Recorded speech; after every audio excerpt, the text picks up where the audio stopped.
करना जूम का हाँ इसमें हुआ, क्लाउड में। क्लाउड में जी हुआ। क्लाउड में हुआ। हाँ वेरी गुड, मैंने वो दो डिलीट कर रही थी। अच्छा ठीक है, गुड। तो 2:20 के नीचे के से पढ़ना है अयोध्या कांड। हाँ जी, फिर आप पहले बोल दीजिए, बार बार बार। सकल सकल सुमंगल सुमंगल दायक रघुनायक गुण गान, सादर सुनहिते तरही भव सिंधु बिना जल जान। जय सीता राम चरण रति मोरे, अनुदिन बढ़ऊ अनुग्रह तोरे। शुरू करते हैं। इसके नीचे से, राइट, सो द 21st दोहा। 20 के नीचे जब आएगा नहर जन में, मैं भले ही नहर जाकर हाँ। वही जीवन बिता, हाँ यहाँ से। Should I start? हाँ, मैं भले ही नहर जाकर वहीं जीवन बिता दूंगी, पर जीते जी सौत की चाकरी नहीं करूंगी। दैव जिसको शत्रु के वश में रखकर जिलाता है, उसके लिए तो जीने की अपेक्षा मरना ही अच्छा है। रानी ने बहुत प्रकार के दिन वचन कहे। उन्हें सुनकर कुबरी ने त्रियाचरित्र फैलाया। वह बोली, तुम मन में ग्लानि मानकर ऐसा क्यों कर रही हो? तुम्हारा सब सुख सुहाग दिन दिन दुना होगा। जिसने तुम्हारी बुराई चाही है, वही परिणाम में यह बुराई रूप फल पाएगी। हे स्वामिनी, मैंने जब से यह कुमत सुना है, तब से मुझे न तो दिन में कुछ भूख लगती है और न रात में नींद ही आती है। मैंने ज्योतिषियों से पूछा, तो उन्होंने रेखा खींचकर, गणित कर अथवा निश्चय पूर्वक कहा कि भरत राजा होंगे। यह सत्य बात है। हे भामिनी, तुम करो तो उपाय में बताओ। राजा तुम्हारी सेवा के वश में ही है। कैकेयी ने कहा, मैं तेरे कहने से कुएं में गिर सकती हूँ, पुत्र और पति को भी छोड़ सकती हूँ। जब तुम मेरा बड़ा भारी दुख देखकर कुछ कहती है, तो भला मैं अपने हित के लिए उसे क्यों न करूंगी। तो यहाँ हम फिर से देख लेते हैं कि तीनों माताएं फिर से देख लेते हैं। एक ज्ञान स्वरूप है, एक उपासना स्वरूप है, और एक हमारी जो तीसरी मात, ये क्रिया शक्ति है ना। उपासना शक्ति, क्रिया शक्ति एंड ज्ञान शक्ति। अब क्रिया शक्ति में यही तो दोष है ना। क्या दोष है उनमें? एक तो करने का अभिमान होता है, दूसरा फल की इच्छा होती है, तीसरा आसक्ति होती है। जो भी काम करते हैं वो उसमें स्ट्रॉन्ग अटैचमेंट है ना। यही आसक्ति का मतलब है ना, कि वो भगवान से प्रेम करती हैं, प्रेम कम है, अटैचमेंट ज्यादा है। स्ट्रॉन्ग अटैचमेंट उनको है कि मैं करती हूँ तो मुझे भी वापस मिलना ही चाहिए। तो अब हम फिर से देख लेते हैं चारों भाई। रामनवमी है तो जरा देख ही लेते हैं। हमने देखा भरत जी क्या है, भरत जी धर्म रिप्रेजेंट करते हैं, है ना। तो अपना धर्म पूर्वक धर्मात्मा है, तभी उनको बार बार धर्मात्मा बोला जाता है। जिनकी आत्मा ही धर्म है। धर्मात्मा वो होता है कि जो अपने धर्म के लिए जान देते, गिरेगा नहीं धर्म से, जो भी है उनका धर्म। तो वो जो लेकिन धर्म में धर्म की मांग क्या है? फिर धर्म की मांग होता है त्याग। जैसे अगर हमें धर्म पूर्वक जीवन जीना है, कुछ किसी भी हम अच्छे आचरण का ले लें, तो उसके लिए त्याग करना पड़ेगा ना। जो हमारे आसुरी संपत्तियां, दैवी संपत्तियां हैं, कुछ भी इस दैवी संपत्ति से एक उठा के ले लें तो वो धर्म धर्म हो गया ना वो। तो वो उसमें क्या है, हमें त्याग की आवश्यकता है। तो अब जो उनका जीवन, पूरा जीवन ही त्याग पूर्वक जीवन रहा है ना। एंड उसके बाद हम देखते हैं लक्ष्मण जी क्या रिप्रेजेंट करते हैं, काम। धर्म अर्थ काम मोक्ष है ना चारों भाई। तो लक्ष्मण जी काम है। तो काम में क्या होता है, भोग की इच्छा होती है। लेकिन लक्ष्मण जी फॉलो किसको कर रहे हैं? कौन सा भोग चाहते हैं? वो भगवान के चरणों की सेवा का भोग चाहते हैं, है ना। तो वो काम फिर कभी गलत हो नहीं सकता। एंड देन शत्रुघ्न क्या है? शत्रुघ्न है अर्थ। तो अर्थ में क्या होता है, संग्रह करना, है ना। वो होता है ना, अर्थ की कामना हमेशा होती है संग्रह करके रखना। लेकिन वो अर्थ किसको फॉलो कर रहा है? अपने अर्थ वो अपने आप को नियंत्रण में रखता है। किसको फॉलो कर रहा है? वो भरत जी को फॉलो कर रहा है।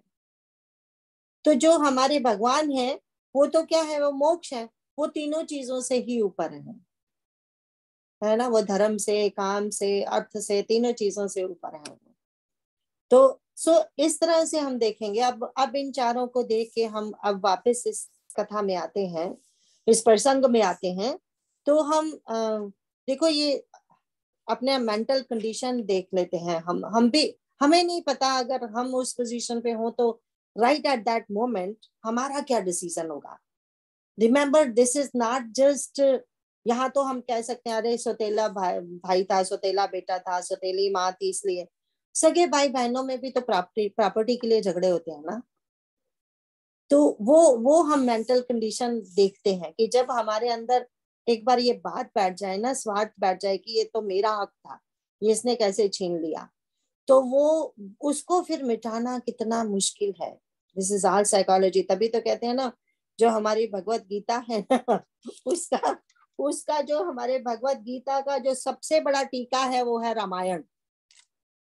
इसी से तो एक एक उदाहरण मिलती है ना हर श्लोका की।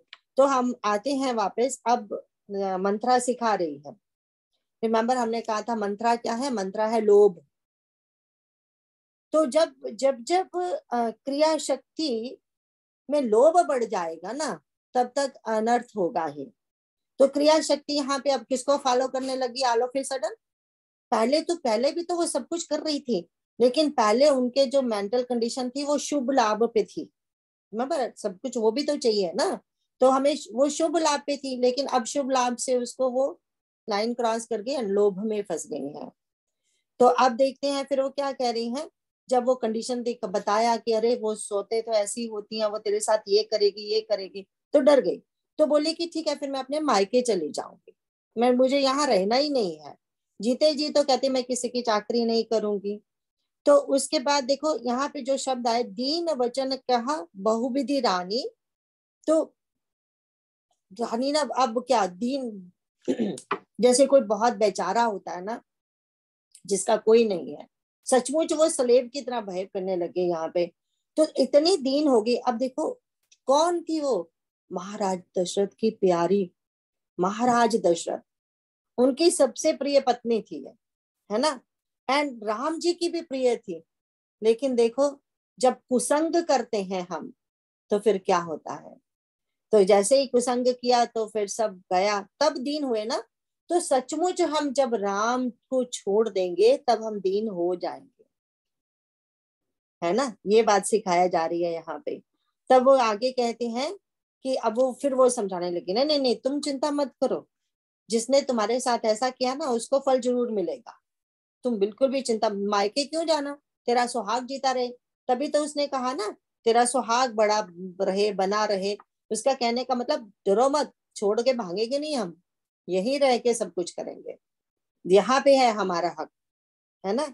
तो फिर वो कहती है कहती है, और फिर उसको ऐसा लगता है कि शायद मेरी बात मानेंगी नहीं ना, कि भरत को राजा कैसे बना देंगे वो, है ना। बड़ा यहाँ अगर बड़ा बेटा राजा बनता है, यही रीति चली आ रही है, तो भरत को राजा कैसे बनाएंगे फिर। इसके मन में शंका ना हो तो वो बोली मैंने ऑलरेडी कर लिया, मैंने ज्योतिषियों से पूछा, तो सारे ज्योतिषी ये कह रहे हैं कि नहीं नहीं भरत में राजयोग है, वही राजा बनेगा। तो उसके मन में पक्का करती जा रही है ना, बिफोर शी आस्क एनीथिंग। जब तक उसको ये विश्वास नहीं होगा कि हाँ भरत सचमुच राजा बन सकता है, तब तक तो देखो इसका मतलब ज्योतिषियों में तो सारे विश्वास करते ही थे, वो भी विश्वास करती थी, इसको सबको विश्वास था ना, तभी तो उसने कहा ना अरे ज्योतिषी भी यही कह रहे हैं। तो फिर वो और भी मन पक्का हो गया। तो उसके बाद कहती है अब क्या, देखो क्या बोल रही है, अरे तू कहेगी तब तो मैं कुएं में छलांग लगा दूंगी। सच में क्या? अगर अगर मंत्रा बोलेगी तो क्या सचमुच तुम कुएं में छलांग लगा दोगे? कहती पुत्र को भी छोड़ दूंगी, पति को तो छोड़ना क्या, पुत्र को भी छोड़ दूंगी मैं। क्यों छोड़ देगी? क्योंकि मेरे पे इतना भारी दुख आया, तो देखो तो भला तो कौन मेरा हित कर रहा है इस समय कोई भी मेरे लिए सहाय नहीं हुआ तेरे सिवा, तू सहाय है इस समय, तू जो कहेगी मैं करूंगी।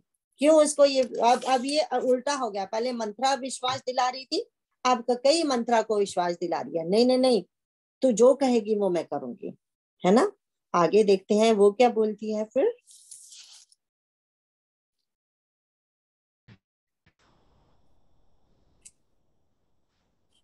कुबरी ने, हाँ जी यहाँ से बोलते हैं, चलो आप म्यूट पे हो। अच्छा सॉरी सॉरी। हाँ जी। कुबरी ने कैकेयी जी को सब तरह से कबूल करवाकर, अर्थात बलि पशु बनाकर कपट रूप छुरी को अपने कठोर हृदय रूपी पत्थर पर टेया, उसकी धारा को तेज किया। रानी कैकेयी अपने निकट के शीघ्र आने वाले दुख को कैसे नहीं देखती। जैसे बलि का पशु हरी हरी घास चरता है, पर यह नहीं जानता कि मौत सिर पर नाच रही है। मंथरा की बातें सुनने में तो कोमल है, पर परिणाम में कठोर भयानक है, मानो वह शहद में घोलकर जहर पिला रही हो। दासी कहती है, हे स्वामिन, तुमने मुझको एक कथा कही थी, उसकी याद है कि नहीं? तुम्हारे 2 वरदान राजा के पास धरोहर है, आज उन्हें राजा से मांग कर अपनी छाती ठंडी करो। पुत्र को राज्य और राम को वनवास दो, और सौत का सारा आनंद तुम ले लो। जब राजा राम की सौगंध खा ले तब वर मांगना, जिससे वचन न टलने पाए। आज की रात बीत गई तो काम बिगड़ जाएगा। मेरी बात को हृदय से प्रिय या प्राणों से भी प्यारी समझना। पापिनी मंथरा ने बड़ी बुरी घात लगाकर कहा, कोप भवन में जाओ, सब काम बड़ी सावधानी से बनाना, राजा पर सहसा विश्वास ना कर लेना, उनकी बातों में ना आ जाना। तो फिर हम क्या देखते हैं, अब इतनी वो मंद बुद्धि हो गई है कैकेयी जी कि अब उनको और कुछ दिख ही नहीं रहा मंथरा के सिवा। तो अब तो फिर जब इन्होंने कहा ना, तू कहेगी कि तो मैं कुएं में कूद पड़ूंगी, तब मंथरा बोलती है, देख ले, कुएं में कूदना आसान है, जो मैं तुम्हें कहने वाली हूँ वो करना मुश्किल है, क्योंकि तुम भी महाराज दशरथ से बहुत प्रेम करते हो। अब जब उनसे बातें करोगे तो वो तुम्हें फुसलाएंगे, बिल्कुल उनकी बात मत मानना। देखो, जो कपट हृदय वाले होते हैं ना, उनको कठोर हृदय वाला बनना ही पड़ता है। और तभी यहाँ पे कहा ना कि वो जो कुबरी कैकेयी कबूल करवा लिया उसने, कुबरी ने, और फिर कहते हैं अपनी कपट छुरी को अपने कठोर हृदय से पत्थर से वो कर दिया, शार्प कर दिया। तो उसका इतना कठोर हृदय है मंथरा का, she does not care about anybody else, है ना। तो फिर वो क्या कर रही है, अपने जैसा ही कैकेयी को बना रही है, माता कैकेयी, तभी कह रही है ना, उसको शार्प कर रही है अपने हृदय रूपी कठोर पत्थर के से। तो फिर कहती हैं, तो वो ये समझा रही हैं, उनको क्या समझा रही हैं कि देख ले, मरना आसान है, कुएं में छलांग लगाना तो आसान है, पर जो आगे तुम्हें काम करना पड़ेगा, are you ready for it, that is the hardest one. तो अब जब उसने कहा ना, जब बार बार उसे पूछा, क्यों पूछा, क्योंकि पहले तो मैंने जब तुम्हें कहा था ना ये होने वाला, तब तो तुम मेरी जीव कटवाने को तैयार थी। अब मैं कुछ बोलूंगी तो फिर पहले ही सोच ले, मैं तभी बोलूंगी if you want me to say something. समझ गए ना, अब मंथरा गुरु हो गई है, वो बार बार ये कह रही है कि मतलब उसका कहने का मतलब कि जो मैं कहने वाली हूँ, बाद में करके ये ना कह दे कि अरे ऐसा तो कभी नहीं मैं करूंगी। तो पहले से उसको मेंटली प्रिपेयर कर रही है कि देखो समझ ले, अगर तू करेगी तो ही मैं अपना मुंह खोलूंगी, नहीं तो मैं अपना मुंह नहीं खोलने वाली। मैं क्यों बताऊं तुम्हें, अगर तूने मेरा सुनना ही नहीं है तो why should I tell you. तो ये बात हो रही है। तो फिर उसके मंत्रा की बातें को सुन के तो वो तो इतनी प्रसन्न हो रही है ना, तो बोल, और इतना मीठा मंत्रा हुई कि शायद में जैसे जहर घोला हो ऐसे पिलाया जा रहा है। वो उदाहरण दी जा रही है जैसे, क्योंकि बेचारी हो गई है ना अब माता कैकेयी, इसीलिए वो उस पशु की उदाहरण दिया है कि बेचारे को चराया जा रहा है हरा हरा घास, ये नहीं पता कि बाद में उसका क्या होने वाला है। तो इसलिए उनका भी वही कि पहले तो इसको फुसला रही है, ये नहीं पता कि बाद में क्या होगा उनके साथ।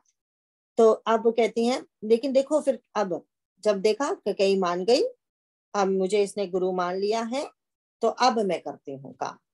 तो क्या बोलती है, कहती है 2 वरदान मांगने हैं, क्योंकि रिमेम्बर अब शादी के समय हमने कहा था ना, माता कैकेयी की शादी के समय भी प्रॉमिस किया गया था कैकेयी राजा को कि जो भी कैकेयी के से संतान पैदा होगी वो राजा बनेगी, ऐसा बोला गया था ना। तो अब लेकिन वो तो चलो भूल गई, बिकॉज महाराज दशरथ को बार बार माता कैकेयी ही बोल रही हैं कि राम को राजा बना दो, राम को राजा बना दो। एंड वैसे भी अगर वो वाला वरदान वो वाला मांग सामने लेके आती हैं तो एक ही वरदान मिलेगा। तो बोलती है उसकी शादी वाली बात मत लेके आना। तो क्या बात लेके आना? तुम्हें याद है तुमने मुझे बताया था कि युद्ध में गए थे और आपने ऐसे किया था और आपने महाराज दशरथ को बचा लिया था, तो उन्होंने कहा था 2 वरदान। अब वो वरदानों की बात करना, शादी की तो बात लेके ही मत आना। तो कहती हैं अब और वो भी वरदान कब माना? जब महाराज राम की शपथ लेने, किसी तरीके से पहले राम जी की शपथ दिलाओ। क्योंकि क्या होता है कि शपथ, हम सबको आदत है शपथ खाने की, ये तो पहले से ही चला आ रहा है, तेरी कसम। अब हम तेरी कसम इसीलिए बोलते हैं कि अगर मैंने कसम तोड़ी भी तो भी तुम्हें ही लगेगी।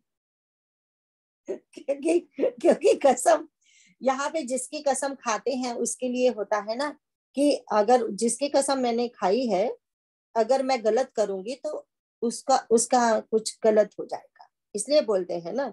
इसीलिए आजकल वो फिर उन्होंने उल्टा ही बोलना शुरू कर दिया, मुझे ही समझा रहे और मुझे ही कह रहे हैं तेरी कसम। अरे तुम कल को गलत निकली तो मैं तो मरूंगी ना, but this is how it is now. तो वो हमें सावधान रहना इन सब से। तो वो कहती हैं कि तब जब महाराज, क्योंकि महाराज को राम बहुत प्रिय है, अगर राम जी की कसम खा ली उन्होंने तब वो जरूर बात मानेंगे।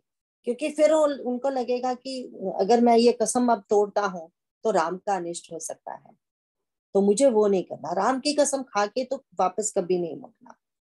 तो फिर वो कहती हैं, तो ऐसे ही मंत्रा ने पूरा उनको समझा बुझा के अब बोलती है कोप भवन में जाओ। तब होता होगा कोप भवन, स्पेशल रूम, किसी को गुस्सा आए तो वहां चले जाओ। मे बी वन वे अच्छा होता होगा कि जस्ट कूल डाउन जाके थोड़ी देर के लिए गुस्सा है तो कूल डाउन हो जाएंगे। आगे करते हैं। कुबरी को रानी ने प्राणों के समान प्रिय समझकर बार बार उसकी बड़ी बुद्धि का बखान किया और बोली, संसार में मेरा तेरे समान हितकारी और कोई नहीं है। तू मुझ वही जाती हुई के लिए सहारा हुई है। यदि विधाता कल मेरा मनोरथ पूरा कर दे तो हे सखी, मैं तुझे आंखों की पुतली बना लूं। इस प्रकार दासी को बहुत तरह से आदर देकर कैकेयी को भवन में चली गई। विपत्ति कलह बीज में दासी वर्षा ऋतु है। कैकेयी की कुबुद्धि उस बीज के बोने के लिए जमीन हो गई। उसमें कपट रूपी जल पाकर अंकुर फूट निकला। दोनों वरदान उस अंकुर के 2 पत्ते हैं और अंत में इसके दुख रूपी फल होगा। कैकेयी कोप का सब साज सजकर कोप भवन में जा सोई। राज्य करती हुई वह अपनी दुष्ट बुद्धि से नष्ट हो गई। राजमहल और नगर में धूमधाम मच रही है। इस कुचाल को कोई कुछ नहीं जानता। बड़े ही आनंदित होकर नगर के सब स्त्री पुरुष शुभ मंगलचार के साथ सज रहे हैं। कोई भीतर जाता है, कोई बाहर निकलता है। राजद्वार में बड़ी भीड़ हो रही है। हाँ, तो हम देखते हैं कि अब कुबरी क्या समझ, रानी हमारी माता कैकेयी कुबरी को रानी प्राणों के समान प्रिय समझकर बार बार उनकी बड़ी बुद्धि का बखान करके बोली। बुद्धि देखो, जहां बुद्धि एंड अहंकार मिल जाए ना तो वहां तो अनर्थ होगा। क्योंकि बुद्धि, वो अब किसको बुद्धिमान बोल रही है? कुबरी को, है ना, मंत्रा को बोल रही है। एंड खुद को क्या, खुद में अब अहंकार, ईगो आ गया है। How could they do this to me? तब किसका मिलन हो गया? बुद्धि एंड अहंकार का मिलन हो गया। जब भी बुद्धि एंड अहंकार का मिलन होगा तब मान सम्मान की इच्छा बहुत तीव्र रूप से रहेगी। और जब मान सम्मान हम देखते ही हैं, जहां मान सम्मान की इच्छा होगी तो वहां अपमान भी आएगा ही, है ना। वो दोनों साथ साथ चलते हैं। तो सावधान हमें रहना है, क्योंकि साधारण बुद्धि तो हम सब में ही, अलौकिक बुद्धि तो कब देंगे भगवान की मर्जी। बट जो बुद्धि एंड अहंकार, सो वो हमें ध्यान रखना है कि हम सभी अपने आप को बहुत बुद्धिमान समझते हैं। यही एक सबसे बड़ी बात होती है। कोई मोटा छोटा बड़ा काला गोरा कह दे तो इतना फर्क नहीं पड़ता, लेकिन कोई ये कह दे तुम बुद्धिमान नहीं हो, तब ज्यादा दुख होता है। तो सबसे बड़ा अहंकार भी बुद्धिमता का होता है। सो बुद्धि अहंकार गोज टुगेदर। तो यहाँ पे ये सावधानी हमने देखनी है। तो हम क्या कह रहे हैं कि अब क्या है, अब जो कैकेयी है मंत्रा की बातें बोलेगी। अब रिमेम्बर जब मंत्रा ने एंटर किया था तो माता कैकेयी पलंग पर सो रही थी, है ना, अच्छे अपने कपड़े पहने हुए थे, और ये कैसे उनको कह रही है पलंग तोड़ रही है तू। तो अब क्या होगा, अब ये मंत्रा की तरह बन जाएंगे, मंत्रा जैसे कपड़े पहनेंगे और जमीन के नीचे बैठेंगे। तो ये है जो हमारी मंत्रा जी, जो मंत्रा ने कहा तो ये वो कर रही हैं अब। तो आगे हम देखते हैं, अगर हम इस प्रसंग को देखें तो क्या है, हमसे ही बोलते हैं ना कि ये पूरा टीका जो गीता का टीका है ये। अब देखेंगे पतन की सीढ़ी जो हमारा गीता चैप्टर 2 का 62 और 63 है। ये जैसे ही डिजायर काम से ही शुरू होता है ना, भगवान कहते हैं ना काम से शुरू होता है सब कुछ। तो काम से ही शुरू हुआ कि नहीं मुझे मेरा, देखो अपने पुत्र की बजाय उन्हें अपना था, मेरा सम्मान नहीं जाना चाहिए। पुत्र तो बाद में याद आया, आज दिन तक तुम्हें पुत्र याद नहीं आया, आज दिन तक तो आप खुद ही बोल रहे हो मुंह से कि भरत से ज्यादा मुझे राम प्रिय है। आज दिन तक तो याद नहीं आया, जस्ट कब याद आया, जब उन्हें लगा कि अरे राम के राजा होने से कहीं मैं नीचे ना गिर जाऊं, तब याद आया भरत, अरे मेरा भी पुत्र है उसको राजा बना देते हैं, है ना, पहले याद ही नहीं आया कभी। तो अब हम देखते हैं कि पूरी रूप से अपने गुरु के रंग में रंग गई है। तो कितना अच्छा उन्होंने बोला ना, विपत्ति कलह बीज है और दासी वर्षा ऋतु है, क्योंकि कहीं ना कहीं उनके मन में ये बीज तभी अंकुरेगा ना, देखो तभी कुछ पौधा बनेगा अगर बीज है, विदाउट बीज पौधा कैसे बन सकता है। मंत्रा भी उनको कैसे सिखा सकती है अगर कहीं ना कहीं उनके मन में मैं और मेरे का भाव था। रिमेम्बर जैसे ही उन्होंने बोला था कि मैं चाहती हूँ कि भगवान नेक्स्ट जन्म में राम को मेरा पुत्र बनाए और सीता मेरी बहू बने, जैसे ही मैं और मेरा आया तभी उसने सिखाना शुरू कर दिया ना कि राम से कम प्रॉब्लम है, स्वार्थ से ज्यादा है। इसको ये लग रहा है कि उस वही जननी है, उसी का नाम होगा, तो समझ गए ना। तो यहाँ पे क्या है, वो एक बीज था जो थोड़ा सा जेलसी का, ईर्ष्या का बीज था वो, है ना। तो ईर्ष्या के बीज ने देखो फिर अब भूमि ऐसा एटमॉस्फेयर आया कि वर्षा भी आ गई, तो बीज को सब कुछ मिलने लगा ना, तो अंकुर हुआ।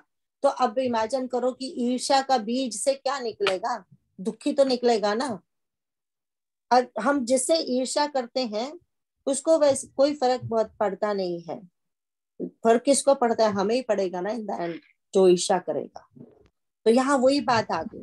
तो ये पूरी रूप से गुरु के रंग में रंग गई है, और इनको क्या प्रॉब्लम है, बस यही है कि किसी तरीके से अब उसको हटाना है। तो अब आगे चलेंगे इसके श्री आगे। रामचंद्र जी के पास सखा राज तिलक का समाचार सुनकर हृदय में हर्षित होते हैं।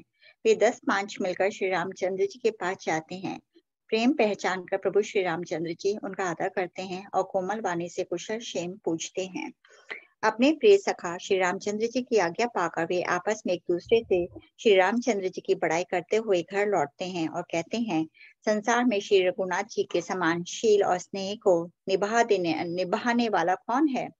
भगवान हमें यही दें कि हम अपने कर्मवश भ्रमते हुए जिस योनियों में जन्मे वहां उस योनि में हम तो सेवक हों और सीतापति श्री रामचंद्र जी हमारे स्वामी हों और यह नाता अंत तक निभ जाए। नगर में सबकी ऐसी अभिलाषा है, परंतु कैकेयी के हृदय में बड़ी जलन हो रही है। कुसंगति पाकर कौन नष्ट नहीं होता। नीच के मत के अनुसार चलने से चतुराई नहीं रह जाती। संध्या के समय राजा दशरथ आनंद के साथ कैकेयी के साथ महल में गए, मानो साक्षात स्नेह ही शरीर धारण कर निष्ठुरता के पास गया हो। तो हम देखेंगे बिफोर महाराज जी का, हम इसका थोड़ा सा देख लेते हैं। अब महाराज जी की इंट्रोडक्शन भी देख लेते हैं, यहाँ पे प्रॉब्लम क्यों हुई। अब देखो क्या हुआ कि पहले हम देखते हैं कि सारे बहुत खुश हैं, लोगों की भीड़ लग गई है राजमहल के सामने, क्योंकि सब आके कुछ बधाइयां देना चाहते हैं। बट जो उनके निजी फ्रेंड्स हैं वो उनके महल में गए, वहां जाके खुश हो रहे हैं कि हमें आप युवराज बन रहे हो, हम तो जन्म जन्म में यही चाहते हैं कि हम आपके सेवक के रूप में रहे। सारे उनके दोस्त मित्र यही बोल रहे हैं, तो भगवान भी उनको उनका कुशलकर्ता बोलकर भेजे जा रहे हैं। तो अब हम देखते हैं कि माता का कई शौचालय तैयार है वो। अब तो अब महाराज दशरथ जा रहे हैं। महाराज दशरथ, देखो गलती कहाँ हुई। जो अब महाराज दशरथ की हम बोली सुनेंगे, वो कैसे बोलते हैं, उसको कैसे मनाते हैं, वही तो गलती हुई सबसे। अब हम क्या देख रहे हैं कि महाराज दशरथ के चरित्र में दो कमियां हम देखेंगे। एक तो कमी है आसक्ति, strong attachment to the Kaikeyi माता, एंड दूसरा है काम, डिजायर। वो भी कैकेयी माता से भोग की इच्छा रखते हैं। तो ये दो चीजें हैं। यही हमने कहा था ना कि जो धर्मरथ की कील जो निकल गई, जो कैकेयी ने अपनी उंगलियां डाली दो, वहां पे रिमेम्बर वहां आता है कि 2 उंगलियां डाली हैं उन्होंने, जो कील निकली है, एक्सल निकला है, तो महाराज जी को बचाने के लिए। तो वो 2 उंगलियां जो उनकी हैं, वो ही यहाँ पे आसक्ति एंड काम है। तो उनकी कील ढीली कौन सी थी, उसमें उन्होंने तो अपनी उंगलियां डाल दी। उस समय तो माता जो कैकेयी है वो सब अच्छा ही कर रही थी, सब कुछ, बट लेकिन वो क्रिया शक्ति है, फल की इच्छा रखेंगी बाद में। उस समय चाहे नहीं लिया तो बाद में लिया। तो अब हम एक और बात देखेंगे कि महाराज दशरथ भी सब आए हैं भरत। तो अंतर क्या है, महाराज दशरथ भी माता कैकेयी के कमरे में पहले आए हैं, महल में पहले आए हैं। इसी तरह से जब भरत आएंगे वो भी माता के महल में ही पहले जाएंगे। Now let's see the difference. Maharaj Dasharath जा रहे हैं सिर्फ अपनी आसक्ति एंड भोग की इच्छा से। जब भरत आ रहे हैं पहले सीधा वो कहाँ जाते थे, सीधा माँ के महल में जाते थे। क्यों जाते थे? क्योंकि माँ के महल, माँ जो है राम जी से बहुत प्रेम करती थी, राम जी हमेशा वही हैं। राम जी यहाँ पे हैं, वही भरत लक्ष्मण शत्रुघ्न है, वहीं पे महाराज आते हैं, वहीं पे ही बाकी माताएं भी होती हैं। इसीलिए हम देखेंगे जब भरत जी लौट के आएंगे तो सबसे पहले यही पूछेंगे, राम भैया कहाँ है, लक्ष्मण जी कहाँ है, और वो पूछेंगे पिताजी कहाँ है, बाकी माताओं को ढूंढेंगे। Because he thought everybody will be there, and specially if they know I am coming home, तब तो सारे वहीं पे इकट्ठे होंगे। सो दैट्स द डिफरेंस दोनों का। एक काम एंड आसक्ति लेके जा रहा है, एक तो वहां राम ढूंढने जा रहा था। तो जहां राम है वहां काम नहीं, जहां काम है वहां राम नहीं। यही एक है ना। अब हम आगे बढ़ते हैं। कोप भवन का नाम सुनकर राजा सहम गए। डर के मारे उनका पांव आगे को नहीं पड़ता। स्वयं देवराज इंद्र जिनकी भुजाओं के बल पर राक्षसों से निर्भय होकर बसता है और संपूर्ण राजा लोग जिनका रुख देखते रहते हैं, वही राजा दशरथ स्त्री का क्रोध सुनकर सूख गए। कामदेव का प्रताप और महिमा तो देखिए। जो त्रिशूल, वज्र और तलवार आदि की चोट अपने अंगों पर सहने वाले हैं, वे रथिनाथ कामदेव के पुष्प बाण से मारे गए। राजा डरते डरते अपनी प्यारी कैकेयी के पास गए। उसकी दशा देखकर उन्हें बड़ा ही दुख हुआ।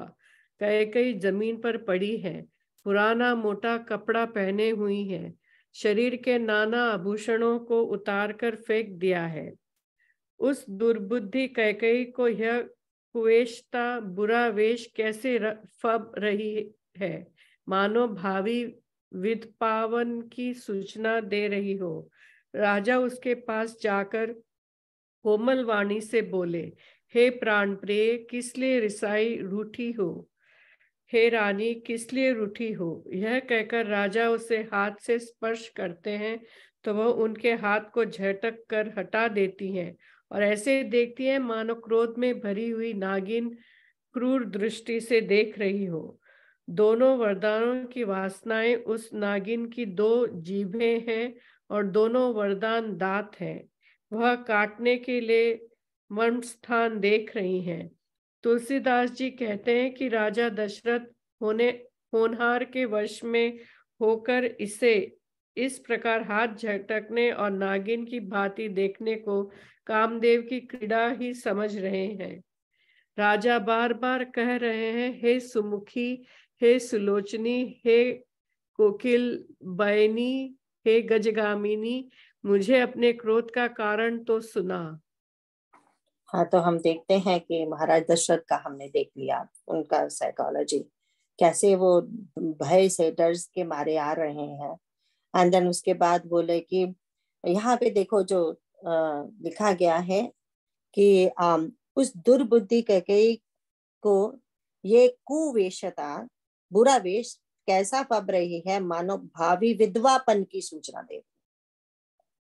जैसा उसने अपना वेश बनाया है ना, वो वैसे उसमें भी ऐसे दिख रहे हैं।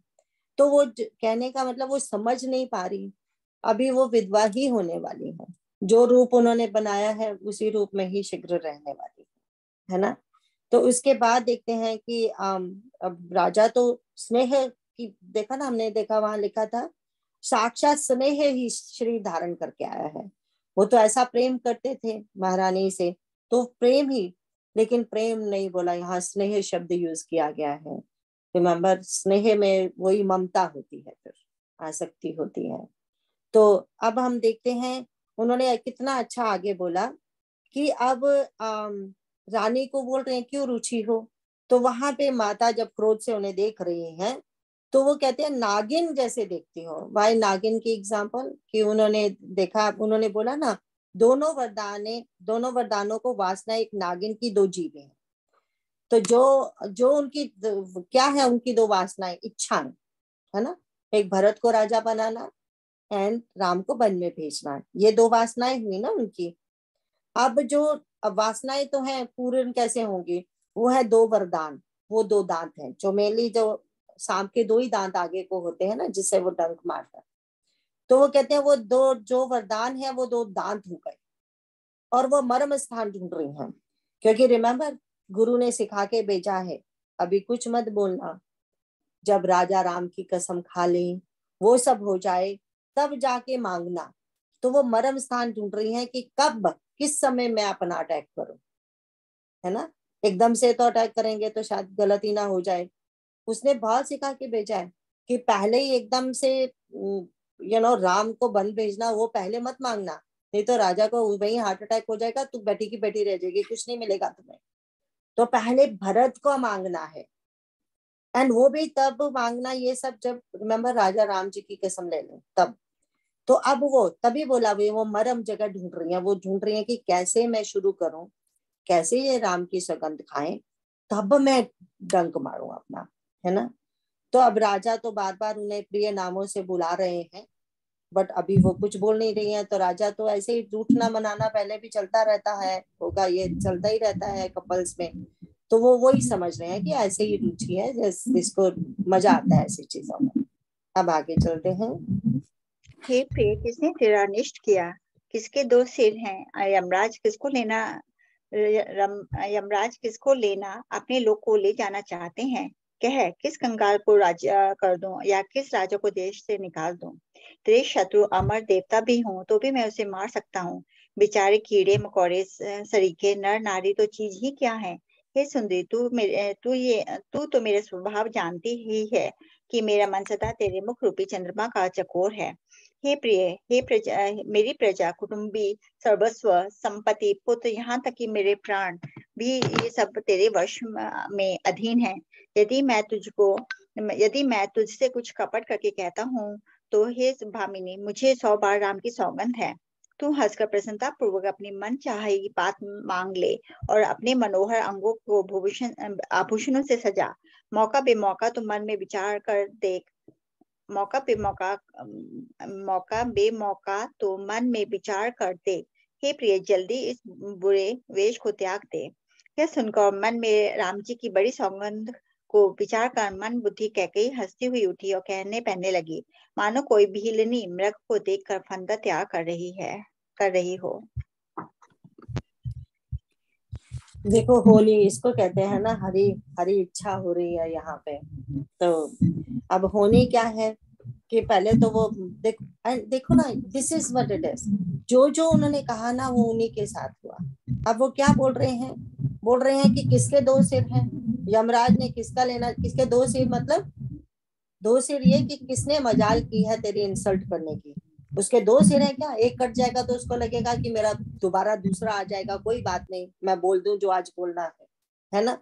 तो दूसरा बोलते हैं कि तेरे शत्रु अगर अमर भी हैं, अरे अमर को भी मार सकते हो आप, वाह। तो उसके बाद कहते हैं ये नर नारी मनुष्य को तो ऐसे कीड़े मकोड़े समझ रहे हैं। एंड देन फिर कहते हैं कि तू बता किसको राजा को कंगाल बना दूं, है ना, किस राजा को। तो वो तो कहते हैं मेरा स्वभाव तो तू जानती है कि मैं तेरे मुख रूपी चंद्रमा का चकोर हूँ। तो फिर बोलते हैं कि लोग लोग कितनी बड़ी बात बोली है, प्रिया प्राण सुत सर्वस मोरे परिजन प्रजा सकल बस तोरे, कि हे प्रिय मेरी प्रजा, मेरे कुटुंबी, मेरे पुत्र, मेरी धन संपत्ति सब तेरे अधीन है। तो इसका मतलब ये नहीं है कि प्यार करने वाले को ये नहीं बोलना है अपनी पत्नी के साथ, लेकिन एज ए राजा, अगर एज ए कोई परिवार का मुखिया है, ये तो राजा है, इनको ये कहने का हक ही नहीं है। सबसे बड़ी बात यही हमारे राम जी सिखाते हैं। तभी तो वो कहते हैं ना, प्रजा प्रजा मेरी भगवान है। क्योंकि कैसे इनका जो राज्य है, चाहे तुम यस इसे राजा राजा का सब कुछ होता है, but on the other hand ये जो प्रजा है वो आपके ऐसे अधीन, ऐसे गुलाम नहीं है। ना ही ये धन संपत्ति तुम्हारी ऐसी है कि जस्ट सिर्फ तुम्हारी है, तो इसीलिए उनको हक नहीं है। ना ही तुम्हारे पुत्र तुम्हारे स्लेव हैं कि तुम कह दो कि जो सब कुछ तेरे अधीन है, तुम जिसको जो चाहे वो ऑर्डर दे सकती हो, है ना। तो ये सब कहना भी एक बहुत बड़ी बात है, नहीं कहना चाहिए किसी को भी नहीं। इसीलिए तो राम जी ने कहा कि खुद भी मैं सब कुछ छोड़ दूंगा जनता के लिए।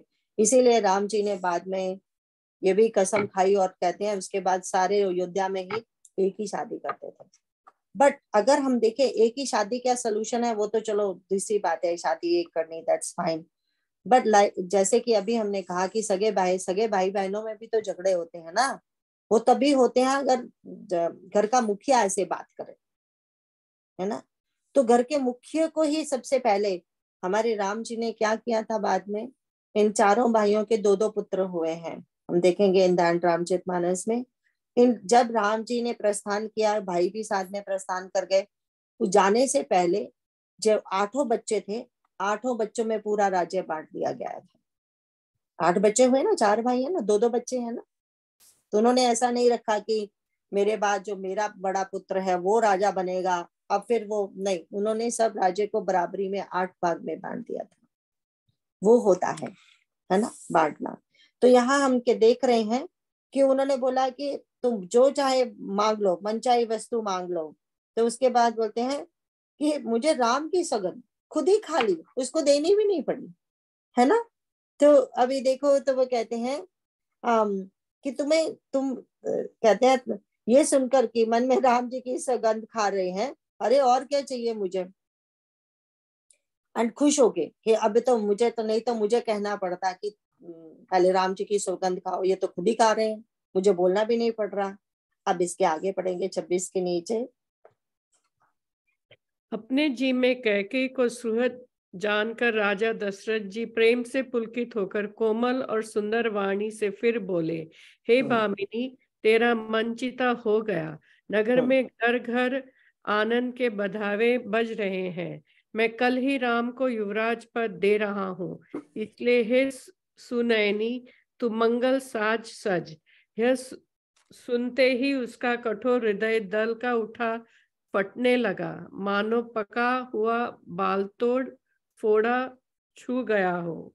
ऐसी भारी पीड़ा को भी उसने हंसकर छिपा लिया, जैसे चोर की स्त्री प्रकट होकर नहीं रोती, जिसमें उसका भेद न खुल जाए। राजा उसकी कपट चतुराई को नहीं लख रहे हैं, क्योंकि वह करोड़ों कुटिलों को शिरोमणि गुरु मंत्रा की पढ़ाई हुई है। यद्यपि राजा नीति में निपुण है, परंतु त्रियाचरित्र अथाह समुद्र है। फिर वह कपट युक्त प्रेम बढ़ाकर, ऊपर से प्रेम दिखाकर, नेत्र और मुंह मोड़कर हंसती हुई बोली, हे प्रियतम, आप मांग मांग तो कहा करते हैं, पर देते लेते कभी कुछ भी नहीं। आपने 2 वरदान देने को कहा था, उनके भी मिलने में संदेह है। तो हम देखते हैं। देखो यहाँ पे पूरा दोष हम माता कैकेयी पे भी नहीं डाल सकते। जैसे कि अभी हमने कहा ना, महाराज दशरथ का उनके प्रति जो कामासक्ति थी वो प्रॉब्लम हुई है ना। तो यहाँ पे हमने देखा कि खुद ही देखो कितनी बड़ी राम जी की सुगंध किसके लिए खा रहे हैं। यहाँ देखो ना जरा, जो 25 के नीचे जो तीसरा है, जो कछु कहो कपट करी मोही भामनी राम सपत सत तो ही सत मोही। वो कह रहे हैं राम जी की कसम खा के मैं तुम्हें कहता हूँ कि मेरी प्रजा कुटुंबी सर्व सब पुत्र सब तेरे अधीन है। इसके लिए राम जी की कसम खाई क्या? तो वो अब देखो, अब आगे अब क्या बोल रहे हैं, पुनि के है राव सुहृद जिए जाने। तो अपने जी में कैकेयी को सुहृद जाना उन्होंने। पहले तो हमें सुहृद का मतलब समझना चाहिए। सुहृद, सुहृद भगवान को कहते हैं और कोई सुहृद हो ही नहीं सकता। भगवान का एक नाम है सुहृद। सुहृद कौन होता है? जैसे कि हमने देखा कि सुंदरकांड में माता कैकेयी माता सीता उनको बोलती है, सुंदरकांड में आता है उसका मतलब आई थिंक 26 दोहे के नीचे है। तो वो कहती है, काहू तात असमोर प्रणामा सब प्रकार प्रभु पूर्ण कामा। जब हनुमान जी ने लंका चला दी, अब वापस माता के पास आते हैं, बोलते हैं मुझे कुछ चिन्ह दीजिए, अब मैं वापस जाऊंगा। तब माता उन्हें बोलती है कि मेरी तरफ से उनको प्रणाम कहना, और भगवान तो हिमसाल पूर्ण काम है, उन्हें मेरी जरूरत नहीं है, बट फिर भी उन्हें कहना कि आप तो दीन दयाल हैं और मैं सबसे ज्यादा यहाँ दुखी हूँ, मेरे ऊपर कृपा कीजिए, है ना। तो सुहृद कौन होता है? समझे, जो पूर्ण काम है, जिसको जरूरत नहीं है दूसरे बंदे की, अपने आप में पूर्ण काम है। इसीलिए उनका प्रेम स्वार्थी नहीं होता, उनका प्रेम में कामासक्ति नहीं होती। उनका प्रेम कैसा होता है? उनका प्रेम तो तत्सुख सुखिया, जैसे हम गाते हैं ना वो षोडश गीत, उसमें बोलते हैं कृष्ण भगवान 2 चकोर 2 चंद्रमा, ये कह रहे हैं ना, अरे तुम तो चकोर हो, मैं तुम तो चंद्रमा है, तेरा मुख मैं चकोर हूं। तो वहां क्या है? 2 चकोर 2 चंद्रमा, है ना, 2 मछली जल दो। तो दोनों ही मछली भी हैं, दोनों ही पानी भी हैं, दोनों चकोर हैं, दोनों चंद्रमा भी हैं, मतलब वो है तत्सुख सुखिया। तो यहाँ ये जो प्रेम है, पहले तो महाराज जी का ही कैसुर हुआ, उनका प्रेम फिर असली प्रेम हुआ ही नहीं। अपने प्रेम के लिए वो किसी को ऐसे ही मार देंगे क्या? बोला ना कि मैं किसको राजा को वो बना दूं, ये तो कीड़े मकोड़े हैं, इतनी बड़ी बड़ी बात कर रहे हैं क्या? प्रेम, प्रेम तो आपको ऊपर लेके जाता है। हमारे जो कहते हैं, स्वामी चिन्मयानंदा जी बोलते थे कि लव वो नहीं है, फॉल इन लव नहीं होता, लव तो वो होता है राइज इन लव, वो होता है फिर लव। फॉल इन लव वाला वो तो कामा सकती है, वो लव है ही नहीं। जो प्रेम तुम्हें नीचे गिरा दे वो फिर प्रेम ही नहीं है। तो सुहृद का मतलब क्या है? सुहृद का मतलब है कि पूर्ण काम, जो अपने आप वो तत्सुख सुखिया है, अपने अपने स्वार्थ के लिए दूसरे से प्रेम नहीं करते हैं वो, है ना। तो वो कहते हैं कि जिसमें कोई काम ना हो वो ही शुद्ध प्रेम कर सकता है। अब ना तो एक्चुअली यहाँ पे देखें, ना माँ कैकेयी का प्रेम शुद्ध है, ना महाराज दशरथ का प्रेम शुद्ध है, दोनों का ही प्रेम शुद्ध नहीं है, इसीलिए गलती है ना। तो एक को दोष नहीं दे सकते हम। इसीलिए हमारे जो तुलसीदास जी थे, उन्होंने पहले शुरू होने से पहले श्री गुरु चरण सरोज रज, उनको लगा था इतना बड़ा महाराज दशरथ बहुत पूजनीय है, बहुत क्वालिटीज थी उनकी, पर उनके बारे में भी ये कहना है ना कि गलतियां हुई तो सिर्फ हम कैकेयी पे दोष नहीं डाल सकते, इसीलिए ये सब आया है। तो उसके बाद कहते हैं कि तुम देखो फिर उनको, क्योंकि रिमेम्बर हमने क्या कहा था, महाराज दशरथ ने एक दिन पहले ही अभी डिसाइड किया है, एंड वो चाहते थे कि मैं खबर ये खुद दूं माता कैकेयी को। उन्होंने सबको ऑर्डर करके रखा था, कोई उसे नहीं बताएगा, मैं जाके बताऊंगा, क्योंकि वो हमेशा चाहती थी राम को राजा बना दो, आमदवन पहला जो उसे बताएगा जाके। तो फिर लेकिन वहां भी गलती हुई है कि सब लोगों को पता है, अगर बाहर इतनी हलचल मची है, एंड देन जिसको तुमने ट्रॉफी वाइफ बना के रखा है उसको कभी उसके बिना कुछ करते नहीं, उसको पता नहीं, तो ये गड़बड़ होने ही वाली है ना। दूसरे हमारे भरत जी नहीं है यहाँ पे, जब तक भरत यहाँ पे नहीं है, इतना बड़ा भरत कितने खुश होते, इतना बड़ा डिसीजन लिया जा रहा है एंड वो भरत है नहीं यहाँ पे, ये कैसे हो गया, है ना, ये बात है। अब आगे चलते हैं। हाँ सॉरी, यहाँ से कुछ बचा तो नहीं। तो यहाँ पे बोले यद्यपि राजा नीति में निपुण है, लेकिन त्रिया चरित्र का अथाह समुद्र वो नहीं पहचान पाते। बट लाइक ही से हम हमेशा सारे दोष उनको कह के ही माता को नहीं दे सकते, दोनों का ही दोष है, दोनों एक दूसरे से स्वार्थ प्रेम है दोनों का, है ना। तो इसके आगे पढ़ेंगे। राजा ने हंसकर कहा कि अब मैं तुम्हारा मर्म मतलब समझा। मान करना तुम्हें परम प्रिय है। तुमने उन को फिर कभी मांगा ही नहीं, और मेरे भूलने का स्वभाव तो होने से मुझे भी यह प्रसंग याद नहीं रहा। मुझे झूठ दोष मत दो, चाहे दो के बदले चार मांग लो। रघुकुल में सदा से यही रीति चली आई है कि प्राण भले ही चले जाएं पर वचन नहीं जाता। असत्य के समूह भी नहीं है। क्या करोड़ों गुगच्छियां मिलकर भी कहीं पहाड़ के समान हो सकती हैं? सत्य ही समस्त उत्तम सुकृतों पुण्यों की जड़ है। यह बात वेद पुराणों में प्रसिद्ध है और मुनि जी ने भी यही कहा है। उस पर मेरे द्वारा श्री राम जी की शपथ करने में आ गई, मुंह से निकल पड़ी। श्री रघुनाथ जी मेरे सुकृत पुण्य और स्नेह की सीमा है। इस प्रकार बात पक्की करा के दुर्बुद्धि कैकेयी हंसकर बोली, मानो उसने कुमत बुरे विचार रूपी दुष्ट पक्षी बाज को छोड़ने के लिए उसकी कुल्ही आंखों पर की टोपी खोल दी। राजा का मनोरथ सुंदर वन है, सुंदर पक्षियों का समुदाय है। उस पर भीलनी की तरह कैकेयी अपना वचन रूपी भयंकर बाज छोड़ना चाहती है। तो हम यहाँ पे क्या देखते हैं कि अब महाराज दशरथ ने बोला कि देखो तुम ये दो मांग रहे थे वरदान, बोले कि मैं भूल गया, तुमने भी कभी मांगे नहीं है, तो कितने सालों की बात चल रही है ना, तुमने मांगे और मैं भी भूल गया। पर ऐसा नहीं है कि तुम कुछ मांगो और मैं ना दूं।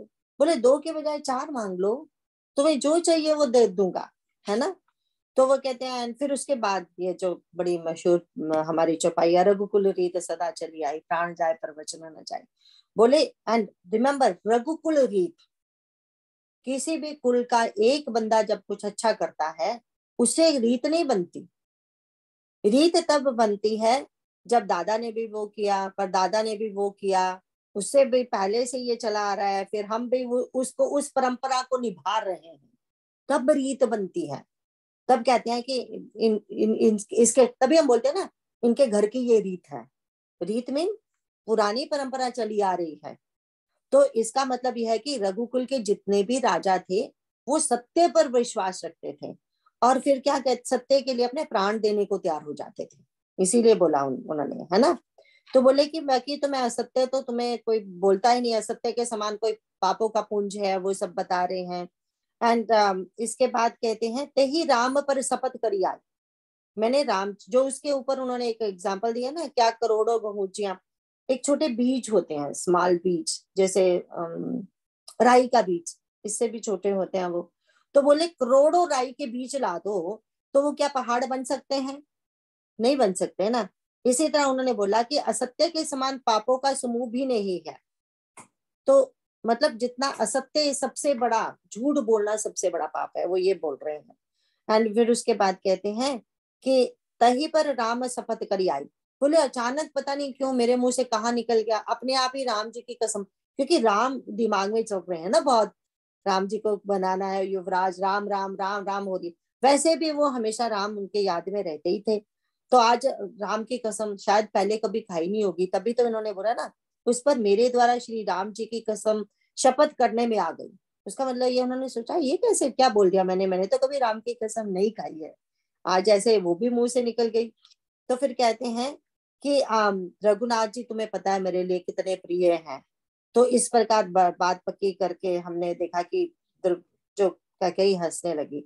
जो हमने पहले देखा कि जब वो बोल रहे हैं ना कि मैं तुम्हें ये खुशखबरी देने आया हूँ, तो वो कितना जल गई। तो वहां पे उदाहरण दी जा रही है कि जैसे पका हुआ फोड़ा जब होता है तो अगर जरा सा छू जाए तो उसमें कितनी तकलीफ होती है, ऐसे उसको तकलीफ हो रही है बट सब कुछ छुपा के रखा है। तो वहां उदाहरण दी गई थी, जैसे चोर का पत्नी चोरी किसी ने की हो तो समझो अगर चोर पकड़ा गया या कुछ भी उसका अनिष्ट हुआ तो वो रोएगी नहीं कि लोगों को पता न चल जाए। या फिर कोई जो औरतें बुरे चरित्र वाली होती हैं, पति के रहते संबंध दूसरों से रखती हैं, तो फिर वो अपनी चोरी चाहे कुछ भी बस उस बंदे को हो जाए तो वो रोएंगे भी नहीं, छुपके रोएंगे क्योंकि उनकी चोरी ना पकड़ी जाए। ये उदाहरणें दी गई थी। तो वहां ये कहा गया था कि माता कई वो क्योंकि राजा को किसी भी प्रकार का शक ना हो तो वैसा बिहेव कर रही है, तभी तो अब सज धज के वापस आ गई ना उनके सामने। पहले वो कैसे कपड़े बैठी थी, जब राजा ने कहा नहीं नहीं तुम तैयार हो के आओ, पहले सुन ये अच्छे नहीं लग रहे हो, फिर वो फिर वैसे ही अपने कपड़े वपड़े तैयार होके शांति से प्रेम से आके उनके सामने खड़ी हो गई, ताकि इनको किसी प्रकार का शक ना हो कि मैं किसी बात पे गुस्सा हूँ आज पता नहीं क्या मांगने वाली हूँ। वैसे भी दौड़ के सिवा किसी को पता ही नहीं मंत्रा और इनके सिवा ये क्या होने वाला है। तो ये बात है मतलब। लेकिन देखो ये होता है जब हम कुमति पे विश्वास रखते हैं। रिमेम्बर हमने कद्रू एंड विनीता की स्टोरी सुनाई थी, तो रिमेम्बर भगवान ने कहा था कि कुमति के पीछे नहीं लगना चाहिए, वो देयर इज वन इज कुमति वन इज सुमति। तो यहाँ हम देखा कि कुमति के पीछे लग के कि क्या से क्या हो रहा है। यहाँ पे कहा तो माता बोल रही थी कि मुझे सीता जैसी बहू चाहिए। अब सीता माता कौन है? सीता माता ने कोई उनकी अपनी माँ के कोख से जन्म तो नहीं लिया ना। वो जब खेत में हल चला रहे थे तो उन्हें ये बच्ची मिली और उन्होंने अडॉप्ट कर ली। तो जो भक्ति है उसमें तो भाव का ही रिश्ता होता है। तो ये तुम जिनको अपने पुत्र बनाना चाहती हो, जो तुम सुख चाहती हो, तो वो हमारे ये मानसिक रोग है ना सारे हमारे। तो हमने देखा कि उत्तरकांड में वो कागभूषण जी बोल रहे हैं ना, ईश्वर अंश जीव अविनाशी चेतन अमल सहज सुख राशि। हम सारे जो बाहर क्यों सुख ढूंढ रहे हैं, हम क्या है? ईश्वर अंश, भगवान के अंश है। तो जैसे भगवान है, चेतन है, चेतन मीन सत्यचित आनंद है।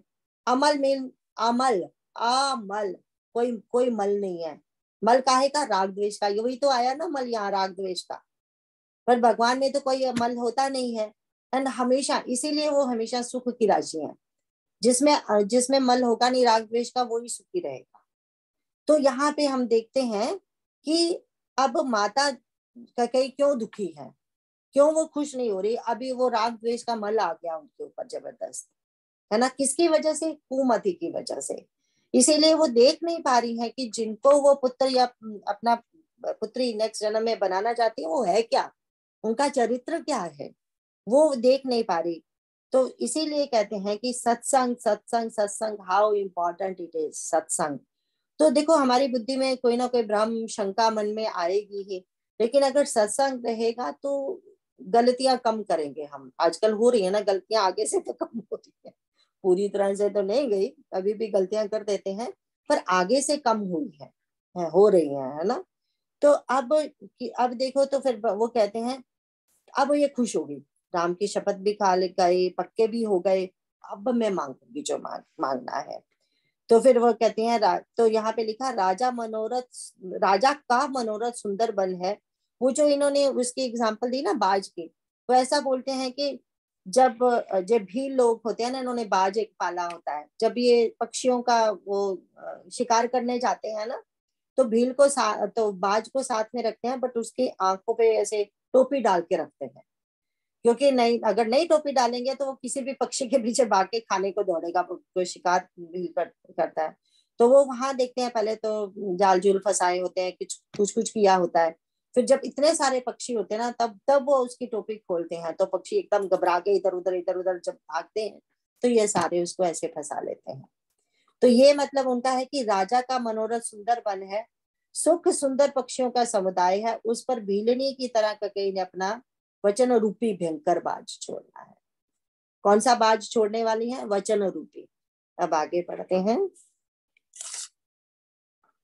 वह बोली, हे प्राण प्यारे सुनिए, मेरे मन को भाने वाला एक वर तो दीजिए, भरत को राज तिलक, और हे नाथ दूसरा वर भी मैं हाथ जोड़कर मांगती हूँ, मेरा मनोरथ पूरा कीजिए। तपस्वियों के वेश में विशेष उदासीन भाव से राज्य और कुटुंब आदि के ओर से भली भांति उदासीन होकर विरक्त मुनियों की भांति राम 14 वर्ष तक वन में निवास करें। कैकेयी के कोमल विनय युक्त वचन सुनकर राजा के हृदय में ऐसा शोक हुआ जैसे चंद्रमा की किरणों के स्पर्श से चकवा विकल हो जाता है। राजा सहम गए। उनसे कुछ कहते न बना, मानो बाज वन में बटे पर झपटा हो। राजा का रंग बिल्कुल उड़ गया, मानो ताड़ के पेड़ को बिजली ने मारा हो। जैसे ताड़ के पेड़ पर बिजली गिरने से वह झुलस कर बदरंगा हो जाता है, वही हाल राजा का हुआ। माथे पर हाथ रखकर दोनों नेत्र बंद करके राजा ऐसे सोच करने लगे मानो साक्षात सोच ही शरीर धारण कर सोच कर रहा हो। वे सोचते हैं, हाय मेरा मनोरथ रूपी कल्प वृक्ष फूल चुका था, परंतु फलते समय कैकेयी ने हथिनी की तरह उसे जड़ समेत उखाड़कर नष्ट कर डाला। कैकेयी ने अयोध्या को उजाड़ कर दिया और विपत्ति की अचल सुदृढ़ नींव डाल दी। इस अवसर पर क्या हो गया? स्त्री का विश्वास करके मैं वैसे ही मारा गया जैसे योगी की सिद्धि रूपी फल मिलने के समय योगी को अविद्या नष्ट कर देती है। तो हम देखते हैं कि अब बहुत प्रेम से शब्द बोले, वचन बोले। क्या वचन बोल रही हैं कि पहला तो एक बार तो ये दीजिए कि भरत को राजा बना दो, ठीक है, वो तो हो गया। अब दूसरा क्या देना है? तापस वेश विशेषी उदासी 14 बरस राम बनवासी। क्योंकि रिमेम्बर 14 बरस क्यों? क्योंकि मंथरा ने बोला था ना, ये 2 वीक से 14 दिनों से ये चलता आ रहा है और तुम्हें पता भी नहीं चला। अंदर ही अंदर ये 14 दिनों से प्लानिंग हो रही थी युवराज बनाने की, है ना। तो इसीलिए वो एक दिन का 1 साल मांगते हैं। दूसरा ये माँ सरस्वती का प्रभाव है ना, क्योंकि ये जो सब आगे होने वाला है, रावण की मृत्यु के अभी बस इतना ही टाइम बचा है, 14 साल ही बचे हैं। उसकी प्लानिंग के लिए भगवान जाएंगे, अपने सब प्यारों को मिलने जा रहे हैं। वो एंड में रावण की मृत्यु होने वाली है। तो सरस्वती माता ने जैसे बुद्धि रखी थी, 14 साल से ज्यादा चाहिए नहीं भगवान को वनवास। तो जितना काम के लिए जितना टाइम चाहिए उतना ही मिला। तो बोलते हैं, लेकिन क्या मांगा? तापस वेश विशेष उदासी, तपस्वियों का वेश बनाकर जाए। चलो वो भी कोई बात नहीं, लेकिन तपस्वी भी क्या, तपस्वी तो अपना ये हमारे जो गुरु वशिष्ठ वगैरह हैं, भारद्वाज मुनि है, ये भी सब तपस्वी हैं। बट ये भी क्या गृहस्थ लोग हैं और घरों में रहते हैं, वो भी संग्रह करते हैं। वो विशेष उदासी नहीं है वहां पे। विशेष उदासी आती है संन्यास में। ये तो अभी जा रहे हैं सिर्फ, जैसे हमारा वो जो 4 आश्रम है ना हमारे, ब्रह्मचारी आश्रम, गृहस्थ आश्रम, वानप्रस्थ आश्रम। तो ये वानप्रस्थ आश्रम होता है, राइट। तो ये कहते हैं उससे भी ऊपर वन में रहना है, लेकिन उदासीन होके। किसी वन में भी तो देखो उधर की तरफ जाएंगे। रिमेम्बर पहले ही जाते ही के गुह के यहाँ मिले, जो उनका गुह था निषाद राज। उसने कहा था ना, आप यहाँ रहिए, मेरे गांव में आके रहिए, आप यहाँ के राजा हो। तो यही तो माता ने मांगा था कि कहीं भी अगर गांव में कहीं जगह पे कहीं भी जाके रहने लगे तो ये अपनी सेना इकट्ठी कर लेंगे। कहीं नहीं, तपस्वी वेश में वन में ही रहना है और विशेष उदासी रखनी है। 14 बरस तक इनको ऐसे उदास रहे कि कुछ मतलब सन्यासी की तरह रहे। पहली बात तो ये, अगर 14 साल किसी को प्रैक्टिस हो जाएगी सन्यासी रहने की, वो राज क्यों करेगा? वो कहेगा मैं क्यों फंसू अब इस जंजाल में, मुझे तो इसी में ही आनंद है, तो क्यों आए? और अच्छी तरह से आराम में वहां रह रहे थे। तो ये बात तो उसको मतलब रिमेम्बर द चाल कि 14 साल ऐसा होगा तो ये विशेष उदासी से रहेंगे, देन उनको कोई इच्छा रहेगी नहीं। देखो रिमेम्बर महाभारत में भी 14 साल का वनवास मांगा था ना, वहां भी वही किया गया था। वहां पर यह है कि इसे विशेष उदासी नहीं मांगा था, पर वन में रहे। बट वहां भी दुर्योधन के मामा शकुनी ने यही दुर्योधन को सिखाया था। अब तेरा काम यह है, 14 साल जितने भी आसपास के राजा हैं सबसे दोस्ती बढ़ाओ।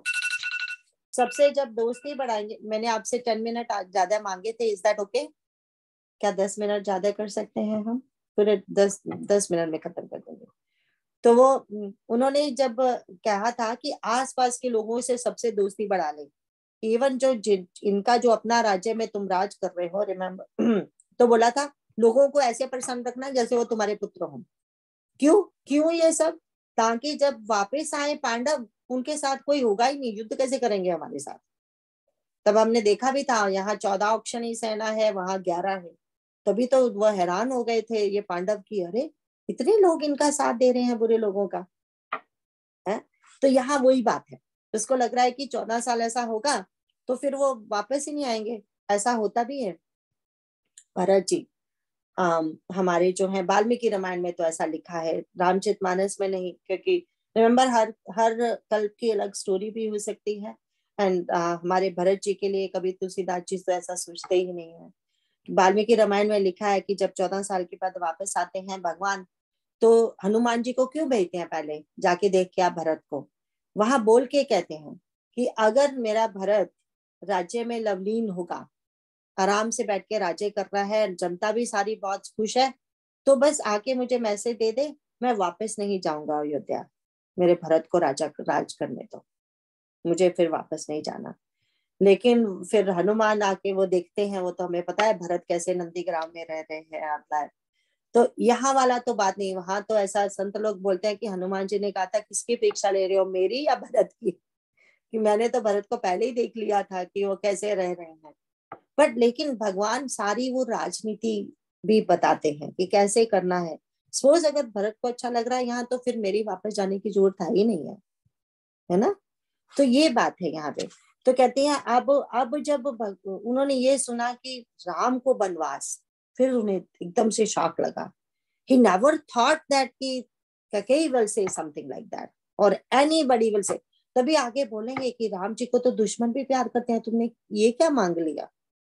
राम ने क्या बिगाड़ा है? पूछेंगे आगे कि अगर राम ने कुछ कह दिया ना तो मुझे बता दो सही, लेट मी सी। अगर उसने सचमुच कुछ तुम्हारे बारे में ऐसा कुछ बोल दिया, अगर उसने किया है कुछ, तो मैं मानता हूँ दोष, तो उसकी भी सजा दी जा सकती है। तो यहाँ हम देखते हैं कि क्या हो रहा है। तो वो अब क्या क्या एग्जाम्पल्स दी गई हैं। तो एग्जाम्पल जो मेन जहाँ पे दी गई है ना, कि कहते हैं विवरण भयो निपट नरपालू, दामने हनियो मनो तरु तालू जो पेड़, जो ताड़ का पेड़ बोल रहे हैं ना, वो पाम ट्री होता है। यूजली किसी पेड़ पर अगर बिजली गिरती है ना, तो पेड़ बीच में टूट जाएगा या डाला टूट जाएगा, ऐसे होता है। जो ताड़ का पेड़ है, जो पाम के ट्री पे अगर बिजली गिरती है तो वो ट्री सारा का सारा ही झुलस जाता है, पूरा ट्री खत्म हो जाता है। इसीलिए उसकी, तो ये जब ये इनके ऊपर ऐसे बिजली गिरी ना, तो ये एकदम ऐसे हो गए और अरे ये क्या मांग लिया। तो वो उन्होंने कहा कि तब वो कह रहे हैं कि ककेई ने तो अयोध्या को उजाड़ ही दिया, ये क्या हो गया। अब आगे पढ़ते हैं। किस अवसर पर क्या हो गया? स्त्री का विश्वास करके मैं वैसे ही मारा गया जैसे ये योग की सिद्धि रूपी फल मिलने के समय योगी को अविद्या नष्ट कर देती है। इस प्रकार राजा मन ही मन झींक रहे हैं। राजा का ऐसा बुरा हाल देखकर दुर्बुद्धि कैकेयी मन में बुरी तरह से क्रोधित हुई और बोली, क्या भरत आपके पुत्र नहीं है? क्या मुझे आप दाम देकर खरीद कर लाए हैं? क्या मैं आपकी विवाहित पत्नी नहीं हूँ? वचन सुनते ही आपको बांझ सा लगा तो आप सोच समझकर बात क्यों नहीं करते? उत्तर दीजिए, हाँ कीजिए, नहीं तो ना ही कर दीजिए। आप रघुवंश में सत्य प्रतिज्ञा वाले प्रसिद्ध हैं। आपने ही वर देने को कहा था, अब भले ही नहीं दीजिए, सत्य को छोड़ दीजिए और जगत में अपयश लीजिए। सत्य की बड़ी सराहना करके वर को देने को कहा था, समझा था कि यह चबेना ही मांग लेगी। राजा शिबी, दधीची और बलि ने जो कुछ कहा और शरीर और धन त्याग कर भी उन्होंने अपने वचन की प्रतिज्ञा को निभाया। कैकेयी बहुत ही कड़वे वचन कह रही है, मानो जले पर नमक छिड़क रही हो। धर्म की धुरी को धारण करने वाले राजा दशरथ ने धीरज रखकर धड़कन नेत्र खोले और सिर धुनकर तथा लंबी सांस लेकर इस प्रकार कहा कि जिसने मुझे बड़े कोठार मारा, ऐसी कठिन परिस्थिति उत्पन्न कर दी जिससे वचन निकलना कठिन हो गया। अब हम देखते हैं, हमने क्या देखा, महाराज दशरथ ने जब 29 में वो बोला था, जोग सिद्धि फल समय जिमि जत ही अविद्यानाश। क्योंकि कहते हैं एक योगी बैठा बड़ा वो कर रहा है तपस्या, तो लेकिन अविद्या आ गई। जैसे ही अविद्या आती है तो हमने देखा ना 5 क्लेश वो होते हैं, अविद्या आई तो राग द्वेष तो अभिनिवेश वो सब साथ साथ में ही आते हैं, है ना। तो यहाँ हम देख रहे हैं कि अब रिमेम्बर जो जो मंत्रा ने सिखाया था ना वो सच हो रहा है काइंड ऑफ। अब भरत को राज्य सुन के महाराज दशरथ तो एकदम से परेशान हो गए। भरत के राज्य के लिए परेशान नहीं हुए, वो तो दूसरा वरदान सुन के परेशान हुए हैं। अब इसको ऐसे लग रहा था मंत्रा ठीक कह रही है, ये मेरे पुत्र को राजा नहीं बनाना चाहते थे, ये इन्होंने कौशल्या के साथ मिलके कुछ कुछ किया है मेरे पीछे, यही सिखाया था ना उसने, तभी तो भरत को भेजा ना यहाँ पे। भरत है ही नहीं यहाँ पे, that's the reason he is not here. तो वो बोल तो फिर कैसे बोल रही है, तो कहती है कि क्या बात है, इतना जो तुम्हें दुख हो रहा है यहाँ पे, तो बोल रही है क्या क्या भरत आपका पुत्र नहीं है क्या, मुझे खरीद के लेके आए हो आप? तो वो मैं भी तो पटरानी हूँ। कहते हैं ऐसा कहावत होती थी पुराने जमाने में, जब राजा लोग होते थे तो कहते थे राजा का पुत्र राजा नहीं होता, रानी का पुत्र राजा होता है। क्योंकि राजा के तो कितने संबंध होते थे, कितनी औरतें होती थी उन्होंने रखी हुई, और कितने पुत्र हुए, पुत्र पुत्रियां हुए, पता नहीं क्या क्या हुए उनके, ठीक है। लेकिन फिर जो पटरानियां होती थी, जो मेन रानियां होती थी, उनका एक पुत्र राजा बनता है। इसीलिए कहते हैं कि इसीलिए तब कहावत हुआ करती थी कि राजा का पुत्र राजा नहीं होता, रानी का पुत्र राजा होता है। तभी ये बोल रही है कि मुझे क्या खरीद के लेके आए हो, मैं कोई वैश्य हूँ क्या? मैं भी एक पटरानी हूँ। और भरत आपका पुत्र नहीं है क्या, किसी और का पुत्र है जो आप उसे राजा नहीं बनाने चाहते? तो फिर कहते हैं कि, और फिर बोल रही है कि आपने तो अभी अभी क्या बोला, 2 की बजाय 4 मांग ले, और अब 2 देने को भी तैयार नहीं है। और बड़े अभी बोल रहे थे रघुकुल रीत सदा चली आई, प्राण जाए पर वचना न जाई, और सत्य कितना इंपॉर्टेंट है। तो अब बोल रही है कि वो सब बोल बाल के अब क्या कर रहे हो, अब सत्य को छोड़ रहे हो आप। तो फिर कहती है राजा शिवी दधीचे की जो स्टोरियां, राजा बलि की स्टोरी तो हमें पता ही है, भागवतम में पढ़ी है, रिमेम्बर बलि ने भगवान को अपना सिर दे दिया था। तो फिर राजा शिवी की स्टोरी है। इन राजा जो शिवी हैं वो ऐसे आता है कि एक बहुत ही उनको धर्मात्मा राजा माना जाता था। जो उनकी शरण में आता था वो शरणागत वत्सल बोला जाता था, उनका नाम भगवान की तरह था। तो एक बार क्या हुआ, इंद्र एंड अग्नि ने बोला इनकी परीक्षा लेते हैं। तो इंद्र ने अग्नि को बोला कि तुम आई थिंक कबूतर बन जाओ, एंड इंद्र बाज बन गए। तो बाज जो है कबूतर को पीछे खाने के लिए दौड़ा है, और वो कबूतर आके शिवी की गोदी में बैठ गया और फिर बोला कि मुझे बचाओ, है ना, मैं आपकी शरण में आया हूँ। तो वो बाज कह रहा है कि ये तो धर्म है ना, शरीर की रक्षा को, आई मीन शरीर को बचाना, ये मेरा फूड है, ये मेरा धर्म है इसको खाना, आप इसे शरणागत में ले रहे हो तो मैं क्या करूंगा, मैं क्या खाऊंगा? तो उन्होंने बोला कि फिर मैं तुम्हें इसके बदले में मांस दे दूं, तो शिवी ने कहा। तो उन्होंने बोला ठीक है, फिर तुम किसी भी बर्ड को ले आओ, किसी भी चीज का मुझे दे दो, एज लॉन्ग एज तुम मुझे मांस दे दो, इसके बराबर का मैं खा लूंगा। बोले कि मैं किसी और को क्यों मारूंगा ना, मैं अपना मांस दूंगा। तो कहते हैं उन्होंने अपनी थाई से मांस उतारना शुरू कर दिया, काटा, बड़ा सा ऐसे तकड़ी में रखा गया उसको, एक तरफ वो कबूतर है छोटा और दूसरी तरफ वो अपना मांस काट के रखते हैं, बट कबूतर भारी है तो वो तकड़ी जो बैलेंस बराबर नहीं होता, तो वो और काट काट के दे रहे हैं। फिर देखा कि 2-3 जगह से काटा, ये तो बैलेंस नहीं हो रहा, फिर खुद बैठ गए उस साइड कि तू पूरा का पूरा मुझे ले ले। ये शिवी की स्टोरी थी। तब वो दोनों सामने आए हैं, इंद्र एंड अग्नि की, हम आपकी परीक्षा ले रहे थे। फिर वरदान देते हैं कि जो आपका शरीर है जहाँ कटा है वहां सुनहरे कलर का हो जाएगा और सुगंध आएगी आपके शरीर से, ऐसा उनको वरदान मिला। पर कहने का मतलब कि उन्होंने शरणागत की, अपना सत्य पे कैसे रक्षा की उन्होंने। एंड दधीची का आता है कि रिमेम्बर दधीची का वो असुरों और देवताओं का युद्ध हो रहा है, तो उसमें बोलते हैं कि वो हरा नहीं पा रहे हैं, वृत्रासुर था पता नहीं। तो उस समय कहते हैं कि भगवान विष्णु के पास जाते हैं, वो कहते हैं मेरा एक भक्त दधीची जो है, इतनी तपस्या कर करके उसने इतना कर करके उसकी जो हड्डियां है ना वो भी इतनी पवित्र और मजबूत हो गई हैं कि उनकी हड्डियों से वो तुम वेपन बनाओगे, उससे मार सकते हो, और कोई वेपन है नहीं।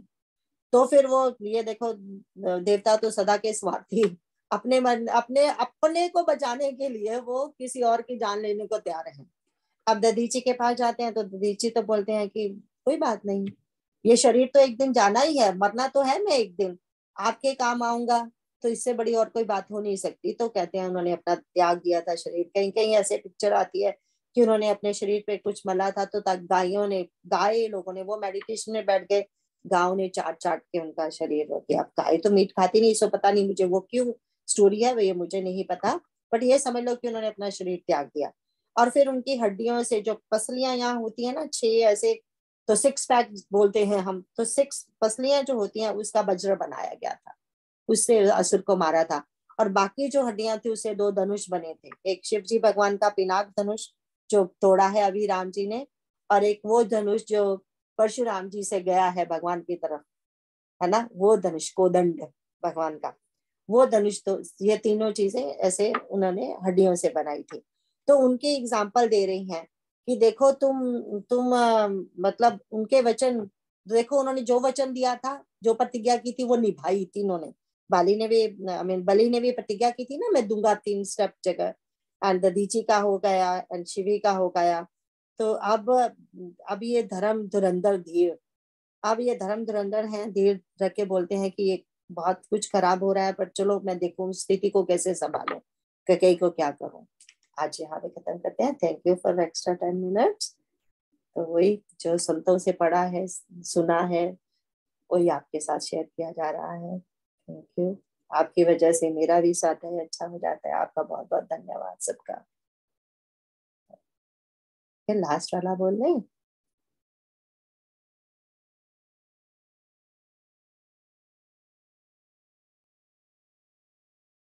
बार बार बर मांगो हरसि देहु श्री रंग, पद सरोज अन पायनी भगति सदा सतसंग। सीताराम चरण रति मोरे, अन दिन बढ़ऊ अनूठ तोरे। जय सिया।